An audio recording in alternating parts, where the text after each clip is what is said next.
अस्सलाम वालेकुम, मैं हूं शाहरुख सोहेल और आप देख रहे हैं मुझे टिकटॉक पे, फेसबुक पे, इंस्टाग्राम पे और मेरे यूट्यूब चैनल ओवरसीज़ वॉइस पे। अगर आप मुनासिब समझें, आपका दिल माने तो मेरे चैनल को सब्सक्राइब कर लीजिए। बाकी जितने पेजेस हैं उनको फॉलो कर लीजिए और जहां हालात की इतनी घंटियां बज रही हैं वहां एक मेरे चैनल की घंटी भी बजा दीजिए ताकि हर आने वाली नई वीडियो आप तक पहुंच सके। ख़वातीन हज़रात, IMF के वफ्द ने इन जबरन मुसल्लत होने वाली नौटंकियों को ऐसे सवालात किए हैं कि ये लोग इजलास में बैठे अपने पसीने साफ कर रहे थे। इस तरह के सख्त सवालात किए हैं IMF ने, और IMF एक पूरा एजेंडा लेके आई हुई है और ये एजेंडा आज का नहीं है। पाकिस्तान को कमज़ोर करने का एजेंडा। IMF के पीछे कौन है? IMF के पीछे भी तो अमेरिका है और अमेरिका पीछे पड़ा हुआ है पाकिस्तान के। वो हर सूरत में पाकिस्तान को कमज़ोर करना चाहता है, पाकिस्तान की ताकत को कम करना चाहता है। आप ये जो हमारी फोर्सेस के हवाले से सवालात हो रहे हैं, ये जो लोग बता रहे हैं कि उन्होंने फोर्सेस के हवाले से हमारे खर्चा पूछा है, अखराजात पूछे हैं कि आप कितना खर्च करते हैं अपनी फोर्सेस पे। मेरा ख्याल है कि ये नौबत आनी ही नहीं चाहिए थी कि IMF जो है वो हमारी फोर्सेस के अखराजात पर सवाल करे। ये हमारा घर का, हमारा अंदरूनी मामला है और यही उनका टारगेट है कि किसी तरीके से पाकिस्तान की फोर्सेस को कमज़ोर किया जाए, नाकाम किया जाए। देखिए, जिन कौमों की फोर्सेस कमज़ोर होती हैं ना, वो फिर यमन बनते हैं, वो फिर मिस्र बनते हैं, इराक बनते हैं और फिर वो जो अरब के बाकी ममालिक हैं जो कि इस वक्त आपके सामने है, जिनकी सूरत हाल कि जो अब सर उठा के जी भी नहीं सकते। फ़लस्तीन को देख लीजिए आप। हमें अपनी फोर्सेस को किसी तरह से भी कमज़ोर नहीं होने देना चाहिए या नहीं करने देना चाहिए। देखिए, जो अंदरूनी इख्तलाफात हैं वो अपनी जगह। एक घर होता है, उस घर में अगर 4 भाई हैं, 6 भाई हैं, तो सब के सब भाई अलग अलग माइंड रखते हैं और अलग अलग सोच रखते हैं। तो भाइयों, सके भाइयों के दरमियान भी इख्तलाफात हो जाते हैं। मेरी इस बात से ये ना समझिएगा कि मैं किसी तरफ की बात कर रहा हूँ। ये मेरी बात को अगर आप गौर से सुनेंगे तो शायद आप इस बात को आप माने कि बिल्कुल ऐसा ही है कि हमें अपना घर कमज़ोर नहीं करना चाहिए। घर के अंदरूनी इख्तलाफात को हम एक टेबल पर बैठ के आराम से तय कर सकते हैं और समझा बुझा सकते हैं, और एक वक्त आएगा ये हो भी जाएगा। कोई भी चीज़ जो है वो ज़्यादा देर तक नहीं चलती और नहीं चला करती। आप किसी को ज़्यादा देर तक जबर नहीं कर सकते, आप फसाइयत बर्पा नहीं कर सकते।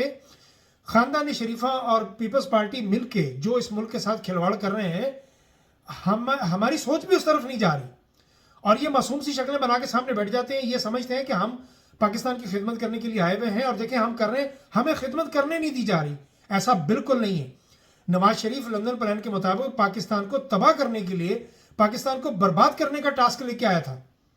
और आप देखिए कि उससे पहले भी 16 महीने जो गुजरे हैं उसमें शहबाज शरीफ ने, उस नौटंकी ने क्या किया?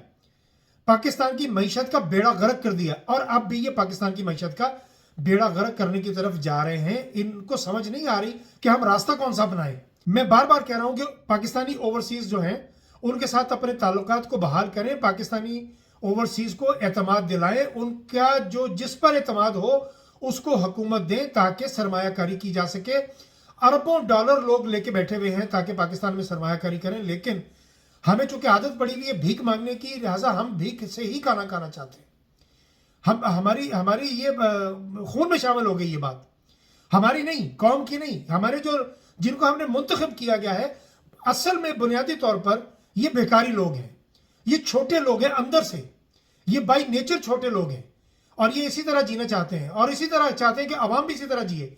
इनके नज़दीक इज्जत नफ्स कोई चीज़ नहीं है, इज्जत कोई चीज़ नहीं है, वकार कोई चीज़ नहीं है। ये मैं बहुत गंदी मिसाल मेरे जहन में आई थी, चले मैं बोल देता हूँ कि जिस तरह तवाइफ को अपनी इज्जत के बारे में कोई लिहाज नहीं होता ना, या उसके कान उस चीज़ को बर्दाश्त नहीं करते, वो सुन लेती है, वो ठीक है कहती जो मर्जी बोलो।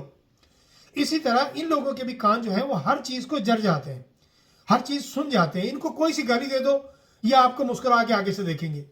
आप इनको कुछ भी कह दो, आप इनको बताओ कि फलां जगह पर इतना पैसा पड़ा हुआ है, ये आपके तलवे चाटेंगे कि हमें वहां लेके चलो, हमें पैसे दिलवाओ। ये सिर्फ इक़्तिदार के और पैसे के भूखे लोग हैं, इसके अलावा इनकी कोई ना हैसियत है, ना औकात है, ना वक़्त है। बात मैं कर रहा था IMF की। IMF ने पाकिस्तान को कमज़ोर करने वाले जो सवालात किए हैं, मेरा तो बड़ा सख्त एहतजाज है इस बारे में, क्योंकि हमारी फोर्सेस को किसी तरह से भी कमज़ोर नहीं होना चाहिए। पाकिस्तान का दिफा मजबूत होगा तो पाकिस्तान मजबूत होगा। पाकिस्तान का दिफा अगर कमज़ोर होगा तो आज देख लीजिए कि हमारे हमसाया ममालिक का हमारे साथ रवैया क्या है।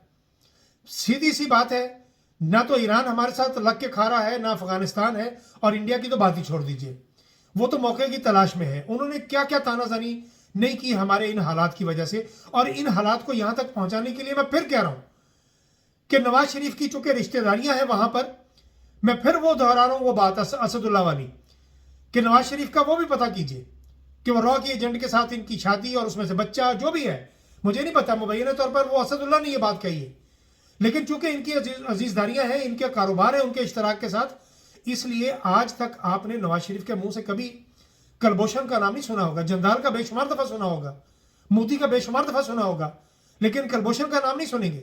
आपने नवाज शरीफ के मुंह से कभी अभिनंदन का नाम नहीं सुना होगा, क्योंकि उनको इस बात से गरज ही नहीं है, उनके कारोबार मजरू होते हैं। लिहाजा ये लोग पाकिस्तान तबाह करने के दर पे हैं। इंडिया को तो ये लोग खुद शह देते हैं कि पाकिस्तान के खिलाफ ये वाली बात करो, ये वाला ताना दो। रह गया अफगानिस्तान और ईरान, अब हमें वो भी आंखें निकालते हैं। तो जरा सोचिए, इसके लिए अगर हमारी फोर्सेस भी, हमारा दिफा भी अगर कमजोर होगा तो ये लोग तो हमें पैरों के नीचे लेके गुजर जाएंगे, फिर हम क्या करेंगे। ये लोग चाहते हैं, IMF वाले चाहते हैं, ये अमेरिका चाहता है कि हमारा एटमी प्रोग्राम जो है हम उसको तर्क कर दें, उसको खत्म कर दें। और इसी वजह से ये हीले बहानों से कभी कभार पाकिस्तान आते हैं, हमें जी अपने एटमी मामला समझाइए, हमें हमारे अपने एटमी मामला दिखाइए, आप कैसा कर रहे हैं, कैसा जा रहे हैं। क्या जरूरत हो सकती है किसी की कि वो वफ्द में बैठ के आके वो ये कहे कि तुम्हारे एक सिपाही का खर्चा कितना है, तुम्हारा इस बात से क्या ताल्लुक है। लेकिन ये कमजोरी क्यों है और ये जरूरत उनको क्यों मिली, क्योंकि सामने शहबाज शरीफ जैसा नालायक तरीन इंसान बैठा हुआ है, सामने इसहाक डार जैसा एक मिल का मामूली सा मुंशी बैठा हुआ है, और एक नया वजीर खजाना जहां से लाया गया नीदरलैंड से और रातों रात उसको नेशनलिटी दी गई है। क्या तीर मार लेगा वो, क्या कर लेगा, देख लीजिएगा आप, कुछ भी नहीं कर सकेगा। और आखिर वो वापस आएगा और अपनी आके नेशनलिटी नीदरलैंड की बहाल कराएगा। ये ज्यादा देर की बात नहीं है, चंद महीनों की बात है। आप भी यही है, मैं भी यही हूं इंशाल्लाह बशर्ते जिंदगी। मेरा बड़ा सख्त प्रोटेस्ट है इस हवाले से कि IMF को हमारे जाती मामलात में इस तरह के दखल नहीं देने चाहिए थे। लेकिन मैं इसमें उनको कसूरवार नहीं ठहराता। यह कसूर शहबाज शरीफ का है, यह कसूर नवाज शरीफ का है, और ये कसूर जो है ये नाजायज वजीर आला पंजाब ये मरियम का है, इसलिए कि इसको इक़्तिदार देने के लिए, हाय हाय क्या अच्छा जुमला किसी ने लिखा कि यार एक खानदान को कपड़े पहनाने के लिए आपने पूरी कौम को नंगा कर दिया। यार क्या अच्छा जुमला है कि यानी ये चंद बच्चों के लिए आपने पूरे मुल्क के बच्चों की जिंदगी, उनका कैरियर दांव पे लगा दिया। ये हसन हुसैन और ये मरियम, और ये पहली बात तो ये कि अल्लाह माफ करे इनके नाम ही चेंज होने चाहिए। कितने बड़े बड़े नाम है और इनके करतूत देखें क्या है, कहां हसन और हुसैन और कहां ये हसन और हुसैन। शर्म आती है खुदा की कसम। और मरियम कितना मुकद्दस नाम है, आप अंदाजा कीजिए। आप इनके नाम देखिए और इनका फेल देख लीजिए, बिल्कुल उसके बरक्स है। यानी हसन और हुसैन लूट मार के मास्टर, वो शहबाज शरीफ के बच्चे हमजा शरीफ और वो सुलेमान शरीफ जो है लूट मार के मास्टर। और ये बीबी, ये नौटंकी बीबी, ये अदाकारा टिकटॉकर की नहीं, ये कहती है कि लंदन तो क्या पाकिस्तान में भी मेरी कोई प्रॉपर्टी नहीं, और फिर 90 करोड़ की प्रॉपर्टी निकल आती है। लाखों रुपए की जूती पहनती है, लाखों रुपए की घड़ियां पहनती है, BMW लेके कहती है मुझे तो पता ही नहीं। ये सारा कसूर खानदान शरीफा का है। ये बंदा सिर्फ अज़मा बुखारी के बकौल ये सिर्फ रा का एजेंट नहीं है, ये CIA का भी एजेंट है। ये दुनिया में दूसरे जितनी साम्राज्य ताकतें हैं ये उनका एजेंट है। ये पाकिस्तान की बर्बादी का सामान है पूरे का पूरा ये खानदान। अज़मा बुखारी को अपनी बातें याद रखनी चाहिए। उसी ने कहा था कि यह गद्दार भी है और रा का एजेंट भी है।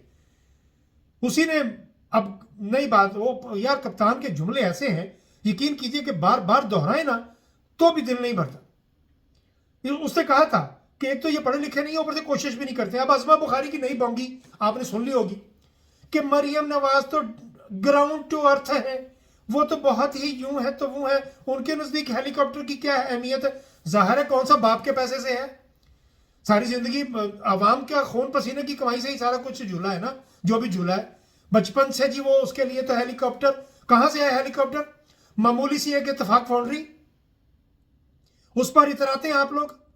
हैसियत क्या थी एक अदाकार बनने की, और लॉटरी निकल आई कि ज़िया-उल-हक का बेटा बन के तो आप यहां तक पहुंच गए। पलना आमरीत की गोद में और बात जमहूरियत की करनी।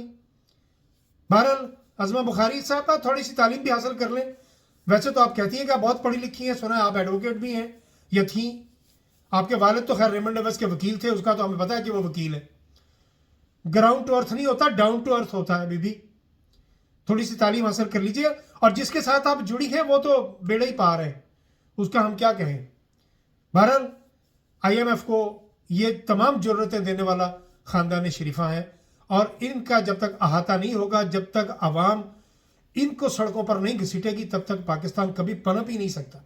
पाकिस्तान की तरक्की इन दो खानदानों के होते हुए भूल जाइए। पीपल्स पार्टी जरदारी खानदान, पीपल्स पार्टी नहीं है वो जरदारी लीग है। जरदारी लीग और ये नासूर लीग, इनके होते हुए पाकिस्तान कभी फल फूल सकता ही नहीं, सवाल ही पैदा नहीं होता, क्योंकि इनके एजेंडे में ये चीज़ है ही नहीं। ये सिर्फ बर्बादी के लिए हाजिर हुए हैं और वो अपना काम दिखा रहे हैं, और हम अभी तक शायद इन पे यकीन कर रहे हैं। चलिए बाकी बातें अगले व्लॉग में।